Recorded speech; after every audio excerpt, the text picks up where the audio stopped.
So let's go to the next thing. Is there anything when you drive in LA, you'll see the downtown black clouds. You'll go over the, not even the 405 freeway. It's the not the 5, but one of the freeways you go down, 2 freeway, and you'll see the cloud. You're like, whoa, look at the cloud in LA, black, dark, nasty, right? Okay. The preventing of future fires, what can the EPA do? Because this isn't good for the environment anyways, right? So this kind of falls under the EPA. What can we do, a sort of technology, maybe incentivizing and saying any entrepreneur that comes out with a technology, because look, we're going to talk about what's going on with Iran right now, with, with cloud seeding and what they're doing. It's similar to what they did with Dubai. And we used to say, no, that's conspiracy theory. There is no such thing as cloud seeding. That's BS. Dubai did it. California did it. Iran did it. Iran's in floods. We'll get into that.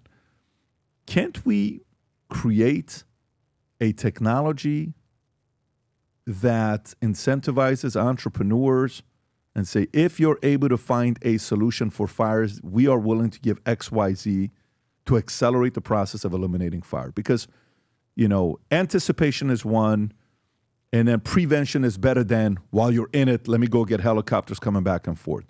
What can the EPA do to prevent more of these big fires from happening? So we've been working on it this year, working primarily with the Western governors, and I've met with them multiple times in D.C. They had a gathering in New Mexico, and meet with them individually as I've traveled to their states.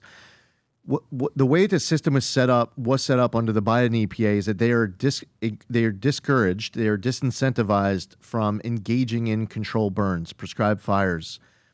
They are punished for doing it because when they do the prescribed fire, it releases particulate matter into the air, and then that community, that state, will end up in non-attainment.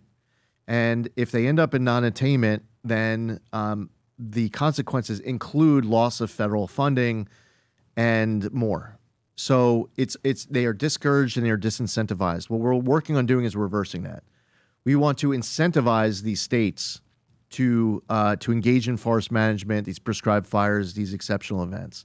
So on March 12th, I announced so much deregulation in one day. It was, if you were an energy and environment reporter in Washington, D.C., you got a press release from me once every 5 minutes for 2 hours, just announcing different deregulatory actions. And multiple press releases that were included in that day's announcement included different aspects of what I'm talking about here to encourage and incentivize states to lean into prescribed burns and forest management. I don't want them to be punished at all for engaging this, because if they don't do it, the consequences are worse. You end up with a wildfire, and then people lose their homes, their businesses, their lives, and the cost ends up becoming even greater. Now, another piece of this, which you got into in your question, you mentioned cloud seeding.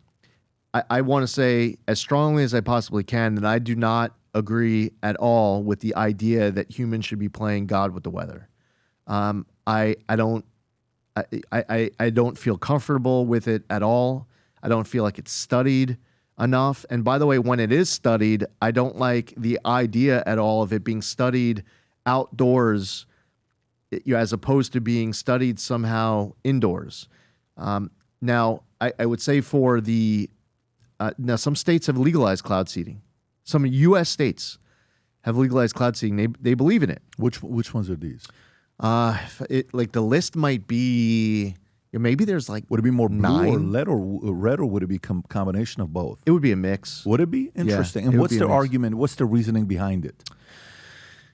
Because I think the scientists came out and said there's none of that going on in Florida. Okay, so there you go. So you got Colorado, about 9 California. or 10 on that list, right? Interesting. The fact that Texas is on there, Nevada's on there, and California's on there. Huh. Yeah, it's a mix, right? And I've heard some from like an agricultural standpoint, like if you're in a drought, if you engage in cloud seeding, you can add precipitation over, help with the harvest, so you don't lose season, you don't lose that season. I've heard it be mentioned in the respect of ski slopes. and being able to produce precipitation, so you have a natural powder going onto the ski slope. I've heard Colorado. Yeah. I've heard it mentioned from that respect. But I'm just not the right person to be able to defend the practice. Now, as far as federal agencies go, this is primarily NOAA as the lead. I mean, some people would look at EPA, they look at FAA, look at some of the other agencies. There's different types of geoengineering and solar radiation modification and stratospheric aerosol injection and marine cloud brightening. And it's like there's all different kinds of ways to engage in geoengineering. I would say for the people who are out there who care about the topic, it is very, very important to communicate about it accurately.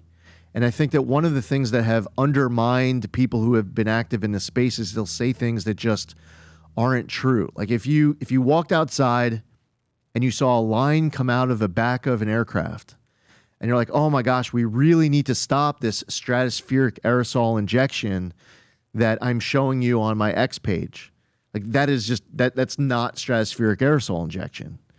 Now, there is an entity that we know of that puts sulfur dioxide into the upper atmosphere, and they do it a very low quantity. It really doesn't even accomplish anything. It's more a fundraising operation to raise money. Maybe they could scale up.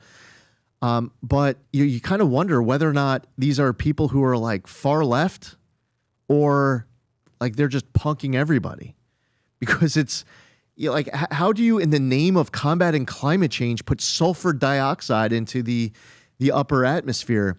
The only requirement that they have is to notify NOAA that they're doing it. It's not, they don't have to ask for permission. They just tell NOAA, I'm going to put sulfur dioxide. Is one entity I'm talking about. It's called Make Sunsets. They put sulfur dioxide into the upper atmosphere, and all they have to do is notify NOAA. So something that Congress can take a look at is statutory obligations to tell an agency that they want an agency to regulate, that they're telling these entities that they want these entities to obtain permission, that these agency, that an agency or agencies would have the ability to be able to regulate it more than just receive a notice. But getting back to the way that we communicate it publicly, one of the most controversial one, like step on the third rail and make people happy or sad to hear me say it.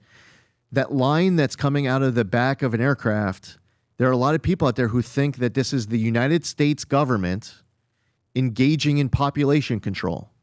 Like they think that the federal government is like you look up, you see all these lines, and all these different agencies are just poisoning the population. That is not what you are looking at. And you have the way that these engines work. You have what is almost 100% water vapor coming off of the end of a hot engine exhaust that comes in contact with lower temperature and higher humidity. The higher the humidity, the more persistent that trail is that you see following the aircraft.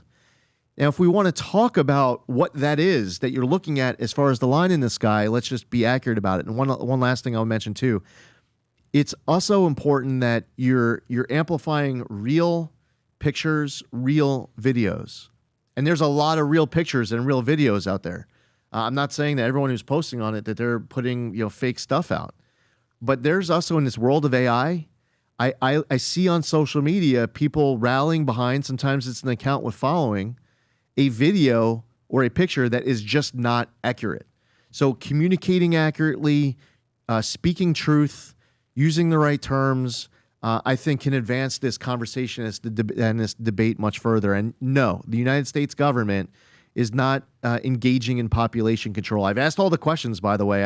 I actually came in and I told, with all the meetings that I had earlier this year, I said, I have a whole lot of questions. These are questions from the American public. Everything that you tell me, I'm going to be putting on my website. There's nothing that you're going to tell me and you're going to be like, oh, well, that's just our little secret. Like there's nothing I will know as EPA administrator that I'm not going to communicate publicly on. But I had a lot of questions on behalf of people, and I will continue to ask those questions.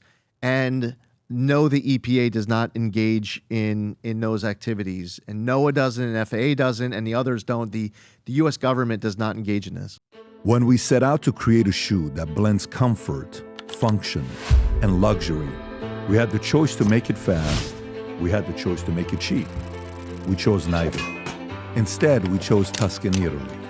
We chose true Italian craftsmanship, each pair touched by 50 skilled hands. We chose patience, spending 2 years perfecting every detail, and we chose the finest quality at every step. Introducing the Future Looks Bright collection. Not rushed, not disposable, not ordinary. Rather, intentional, luxurious, timeless.